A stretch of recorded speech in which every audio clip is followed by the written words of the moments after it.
శీతాకాలంలో చాలా మందిని ఇబ్బంది పెట్టే సమస్య శ్వాసకోశ సంబంధిత సమస్య. బయట వాతావరణం చల్లగా ఉండడంతో వెంటనే జలుబు దగ్గు పట్టుకుంటాయి చాలా మందికి. ఇలాంటి వారు ఈ చిట్కాలను పాటిస్తే సమస్యను అధిగమించవచ్చు. ముందుగా జలుబు దగ్గు నుంచి ఉపశమనం పొందాలంటే, శ్వాసకోశ వ్యాధులను దూరం చేసుకోవాలంటే బార్లీ గింజని తయారు చేసుకుని దానిని వడగట్టి అందులోనే తేనె కలిపి తీసుకుంటే సమస్య తగ్గుతుంది. లేదంటే తేనెను దానిమ్మ రసంతో కలుపుకుని రోజూ తీసుకుంటే గుండెపోటు సమస్యలు దరిచేరవు. మూడవది, చేప నూనెతో తేనెను కలుపుకుని తీసుకుంటే చర్మ సమస్యల నుంచి ఉపశమనం లభిస్తుంది. నాలుగవది, జీలకర్రను నీటిలో బాగా మరిగించి ఆ నీటిని వడగట్టి అందులో తేనె కలుపుకొని తాగితే మోకాళ్ళ నొప్పి దూరం చేసుకోవచ్చు.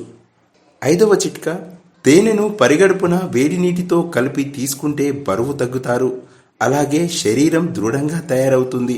ఆరవ చిట్కా, నిమ్మరసాన్ని తేనెతో కలిపి తీసుకుంటే జలుబు తగ్గుతుంది. అలాగే తేనెను ఉల్లిపాయ రసాన్ని కలిపి తీసుకుంటే కంటి దృష్టి కూడా మెరుగుపడుతుంది.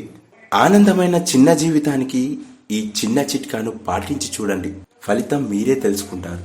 ప్లీజ్ సబ్స్క్రైబ్ టు ఆరోగ్య బలం.